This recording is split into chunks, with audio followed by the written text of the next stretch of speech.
देखिए जी, पहले तो बड़ी दुखद हालात में बेटी की मृत्यु हुई है मनीषा की। हम उसके पूरे परिवार को उनको सांत्वना देते हैं और श्रद्धांजलि ज्ञापित करते हैं बुडाना न्याय समिति की तरफ से हमारे अंकल जी और अखिल भारतीय क्रांतिकारी जाट महासभा की तरफ से हमारे ताऊ जी और हम सारे साथी। यहाँ जो भाईचारा इतने लंबे समय से संघर्ष कर रहा है न्याय के लिए, उनको अपना समर्थन और आगे के लिए उनका कोई आदेश हो वो लेने के लिए गांव की तरफ से, खाप की तरफ से और संगठन की तरफ से हम लोग यहाँ आए थे। यहाँ के जो बातें पता चली कि वही 11 तारीख को बेटी मिसिंग हुई थी। 2 दिन तक पुलिस ने ढूंढने का भी प्रयास नहीं करा, उल्टा परिवार पे ही अनेक तरह के आक्षेप लगाने का काम करा। तो ये पुलिस की असंवेदनशीलता है और उसी असंवेदनशीलता का नतीजा है कि आज पूरे हरियाणा का कोई कोना ऐसा नहीं बचा होगा जहाँ कैंडल मार्च और विरोध जो इस सरकार के प्रति जाहिर ना कराया गया होगा। तो जो लोगों में रोष है वो इसी बात का रोष है कि समय रहते पुलिस ने ना ढूंढने का प्रयास करा और ढूंढने के बाद जब ये पता चल गया कि ये ब्रूटल मर्डर है और भी हीनियस के क्राइम है, जिस तरह की संवेदनशीलता दिखाई जानी चाहिए थी वो दिखाई नहीं गई है। मैं तो शुक्रिया अदा करता हूँ इस पूरे इलाके का कि इतनी मजबूती से इन्होंने, भाइयों ने, नौजवानों ने, बुजुर्गों ने पैरवी करके और सरकार को मजबूर कराया कि जो जिम्मेदार अधिकारी थे उनका तबादला, बर्खास्तगी जैसे, सस्पेंशन जैसे काम करे।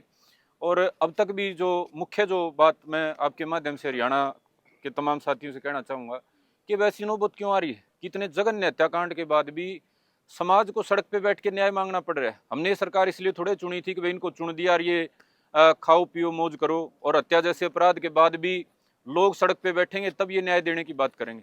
तो इस सरकार का पहला फेलियर तो यही है कि 7 दिन बीतने के बाद भी समाज को सड़क पे बैठना पड़ रहा है अपनी बेटी की हत्या के लिए न्याय लेने हेतु। दूसरी मोटी बात है कि जो महिला आयोग बना हुआ है, राज्य महिला आयोग, राष्ट्रीय महिला आयोग, ये पिकनिक सैर सपाटे के लिए बनाया गया है कि ये अपनी पार्टी की दुकानदारी जमाने के लिए बनाया गया है? क्यों नहीं ये महिला आयोग की जो टीम है, जो इनके प्रधान चेयरमैन है, यहाँ हमारे भाइयों के बीच में, माताओं के बीच में आके बैठ के कोई एक्शन लेते? तीसरी जो बात है कि भाई सारी घटना होगी, सरकार ने जांच की शुरुआत भी कर दी, उस जांच में टाइम क्यों लगाया जा रहा है? हमारे भाईचारे के धैर्य की परीक्षा क्यों ली जा रही है? इतना लंबा इंतजार इतने हीनियस क्राइम में कौन कर सकता है और किसको करना चाहिए? तो मेरी तो भाई आप तमाम साथियों के माध्यम से पहली अपील तो सरकार से है कि सरकार होने का परिचय दे। एक मखोलिया टाइप का माहौल जो बनाने का काम हरियाणा के मुख्यमंत्री कर रहे हैं वो किसी भी सभ्य समाज को स्वीकार्य नहीं है। तुरंत कार्रवाई हो, जो जिम्मेदार इसमें लोग हैं, चाहे वो किसी जाति, बिरादरी, मजहब के हों, उनके खिलाफ सख्त कार्रवाई हो। और ये पूरे हरियाणा की नहीं, देश की बेटियों की, नौजवानों की, सबकी आवाज़ है कि उनका एनकाउंटर हो, क्योंकि इस तरह की हीनियस क्राइम हमारे गांव में, बुडाना में हुआ, तमाम पत्रकार साथी गवाह हैं। इसी तरीके से हमारी 55 साल की हमारी चाची को उठा के मार दिया गया, रेप विद मर्डर का वो बड़ा हीनियस क्राइम था। शरीर को भी कुत्तों को खिला दिया गया काट के। उतने हीनियस क्राइम के बाद हम सोचते थे, हमने 3 महीने सड़क पे बैठ के संघर्ष करा, आंदोलन करा कि आगे इस तरह की घटनाएं नहीं होंगी। लेकिन उसके बाद हमने मनीषा के साथ ऐसा देखा।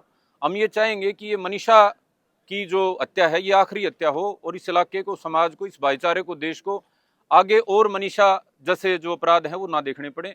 इसके लिए सबसे पहली चीज़ है कि सरकार संवेदनशील होते हुए, जैसे यूपी में ऐसे अपराधियों के एनकाउंटर होते हैं, शाम में एनकाउंटर होते हैं, सीधे एनकाउंटर हो। अगर कोई जिम्मेदार अधिकारी मेरी बात को सुन रहा हो और उसमें ये करने की हिम्मत हो तो हम भाई, ये तो चलो कमेटी अपना फैसला अपने तरीके से करेगी किस तरीके से आंदोलन को चलाना है, लेकिन मैं अपने भाईचारे की तरफ से, तमाम हरियाणा के भाई जुड़े हुए हैं, यदि कोई अधिकारी एनकाउंटर करता है तो 100% सुनिश्चित करेंगे कि हरियाणा से बाहर का कोई मानवाधिकार का ढोंग करने वाला, ड्रामे करने वाला हरियाणा में नहीं घुस पाएगा पुलिस की कार्रवाई पे सवाल उठाने के लिए, और 100% पुलिस के साथ खड़े होंगे यदि इन अपराधियों का, हत्यारों का और बलात्कारियों का एनकाउंटर करने का कोई काम करता है तो।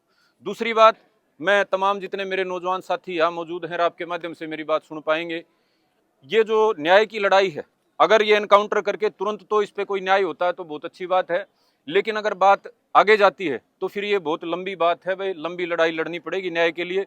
पिछले 9 महीने से बुडाना गांव में हम अपनी चाची के मर्डर के लिए आज तक इंसाफ मांग रहे हैं, लगातार संघर्ष कर रहे हैं। कोर्ट की एक कार्रवाई, पुलिस की एक कार्रवाई पे चौकीदार बन के पहरा देना पड़ेगा। तो आप तमाम साथी जितने हैं मेरी बात को सुनेंगे, भाई उत्तेजना में मत आइए, आप इंतजार कीजिए कि या तो सरकार कार्रवाई करे, वरना अपने मनीषा के भाई बन के, पिता बन के, उसके दोस्त बन के आपने इस लड़ाई को लड़ना पड़ेगा। जो अपराधी हैं अगर वो एनकाउंटर की जद में नहीं आते तो उनको फांसी के फंदे तक पहुंचाने के लिए आपने लड़ाई लड़नी पड़ेगी।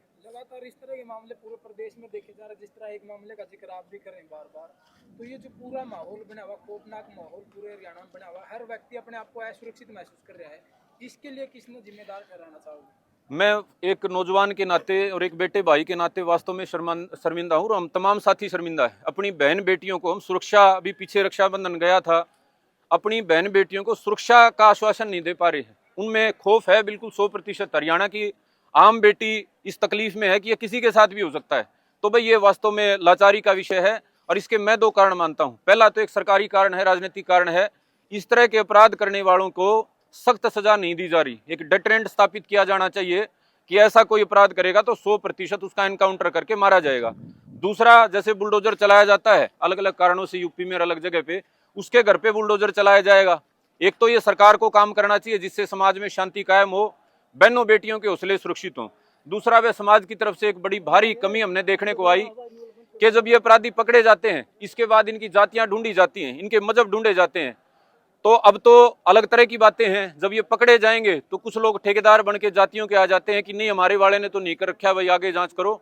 तो जो जाति के नाम पे इस तरह की हीनियस क्राइम को बांटने का काम जो लोग करते हैं, उनके घरों पे भी बुलडोजर चलने चाहिए। मैं विशेष तौर पे बात कहना चाहता हूं, हमने भुगता है। 1 सवा महीने पहले हमारे गांव के रेप और मर्डर के केस में जो मुख्य हत्यारे बलात्कारी हैं, उनके पक्ष में एक सभा भी करी गई थी, और कुछ लोगों ने वहां उनको समर्थन देने का, बेकसूर ठहराने का प्रयास किया था, सिर्फ जाति की वजह से।